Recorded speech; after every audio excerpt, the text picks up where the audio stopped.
প্রথমেই বলতে চাই আরজিকর মেডিকেল কলেজে যে ঘটনাটা হয়েছে সেই ঘটনার পরিপ্রেক্ষিতে যথাযোগ্য বিচার চাই। আজ এতদিন হয়ে গেল সেইভাবে এখনো বিষয়টা জাস্টিস হয়নি, ধামাচাপা দেওয়া হচ্ছে পুরোপুরি বিষয়টাকে। আরও অনেক কথা বলা বাকি আছে তোমাদের সঙ্গে এই বিষয়ে, তবে এখন আমি একটা জায়গাতে যাচ্ছি।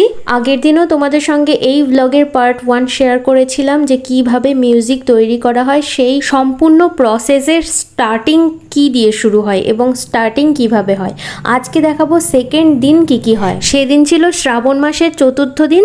রাস্তার দুধারে টেন্ট করা হয়েছে, কারণ নবদ্বীপ থেকে অনেক মানুষ আছেন যারা বাঁকে করে করে নবদ্বীপের গঙ্গার জল নিয়ে এসে এই শিবনিবাসে আসেন এবং তারপরে বাবার মাথায় জল দেন। প্রত্যেকটা টেন্ট কিন্তু জনসাধারণের দ্বারা তৈরি, যে যেমন পারেন সে তেমনভাবেই কিন্তু মানুষকে, পথযাত্রীকে হেল্প করতে সাহায্য করেন। জল খাবার দেওয়া থেকে শুরু করে কেউ অসুস্থ হয়ে পড়লে তাকে সেবা করা। এত দূর থেকে সবাই হেঁটে হেঁটে আসছেন, অনেকের পায়ে কিন্তু ইনজুরি হয়ে যায়, তাদেরকে পায়ে মলম লাগিয়ে দেওয়া থেকে শুরু করে সমস্ত রকম হেল্পই কিন্তু টেন্টের মানুষেরা করে থাকেন। তো দেখুন, গল্প করতে করতে কিন্তু দাদার বাড়িতে চলে এসেছি। দাদার বাড়ির ওপর থেকে কি সুন্দর ফুল গাছ রয়েছে সেটাও দেখালাম আপনাদেরকে।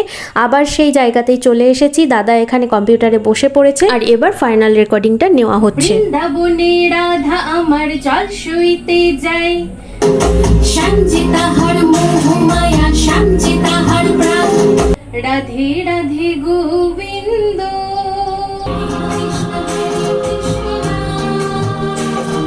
ফাইনাল রেকর্ডিংয়ের সময় কিন্তু একবারে পুরো গানটা গাওয়া হয় না, একটা একটা করে লাইন বারবার করে টেক নেওয়া হয়, অন্তত পক্ষে 2-3 বার করে তো নেওয়াই হয়। তো এরপর কিন্তু আমরা বাড়ির উদ্দেশ্যে রওনা দিলাম। বাড়ি থেকে আবার একটু বাজারে যাব। টেন্টের লোকেরা কিন্তু আমাদেরকে উদাস করেননি।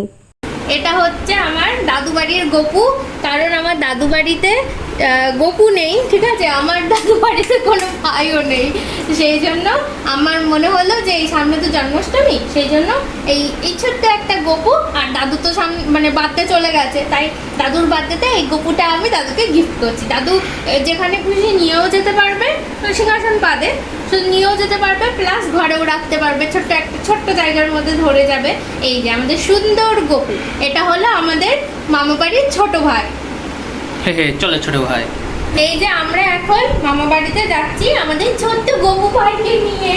এই যে আমি, ভাই আর বোনু যাচ্ছি। আরজিকরের বিষয়টা না মানে মাথার থেকে যেন যাচ্ছেই না, জানেন তো। যে মেয়েরা ভাবছে আমরা হায়ার স্টাডির জন্য বাইরে যাব, তারা তো নিজেদেরকে আনসেফ ফিল করবে। কেনই বা ঘটনাটাকে প্রথমে আত্মহত্যা বলে চালিয়ে দেওয়া হলো। একটা বাইরের লোক কিভাবে হসপিটালের মধ্যে ঢুকে, রেস্ট রুমে ঢুকে একটা জঘন্যতম কাজ করতে পারে। যারা দায়িত্বে আছেন তারা কিভাবে সমস্ত কিছু এইভাবে এড়িয়ে যাচ্ছেন জানি না বলে। যারা এত জঘন্যতম কাজ করতে পারে তাদেরকে ধিক্কার জানাই। ঈশ্বরের কাছে প্রার্থনা করি তাদের বড় থেকে বড় সাজা হোক, যাতে এই ধরনের মেন্টালিটির যারা মানুষরা রয়েছেন তারা যেন দেখে ভয় পায়, আর যেন কোনো মেয়ের সাথে এমন ঘটনা না হয়।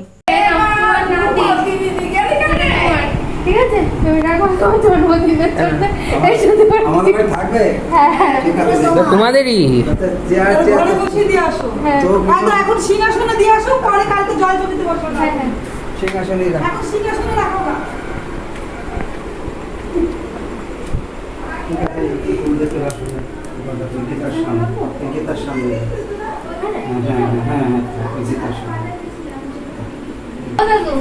ভালো লেগেছে তোমার জন্মদিনের গিফটটা?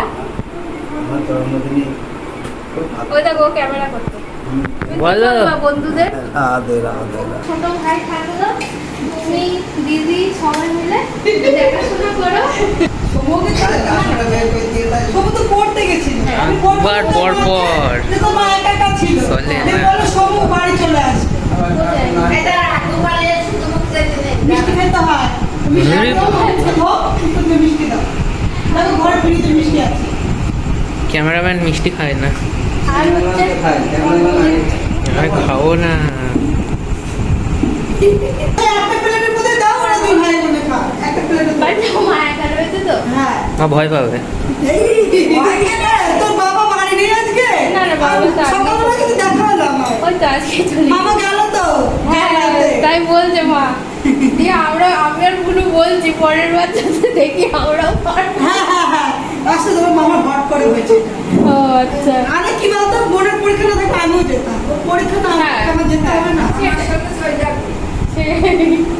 ওরে বাবা কত বাবা পুরো রাস্তা। পেটি নিয়ে আসছে, তো পেটি নিয়ে আসার কি দরকার, ওখান থেকে খুলে দুটো নিলে হয়ে গেল। এইদিকে টেবিল চলে এসছে। আসলে কি বলো তো, এই যে টিভিটা নেওয়া হলো তো, পারবা এবার পারবা, সবাই আছে তো। আসছি গুনুরে জন্মাষ্টমীতে একটুখানি করিস, হ্যাঁ? আমি তো আর এবার আর পারবো না, আমাদের বাড়িটা কি হবে কি জানি। আমার জন্মাষ্টমীর দিনই পরীক্ষা, ওই দিন শুরু, সারাদিন সেবার তো কত কিছু করেছিলে। হ্যাঁ, এবার ভেবেছিলাম 56 ভোগ দেওয়ার একটা প্ল্যান ছিল, কিন্তু সে আর হবে না। পরীক্ষাটা পরে গিয়ে তো আমরা এখন বাড়ি চলে যাচ্ছি, এই যে ফাঁকা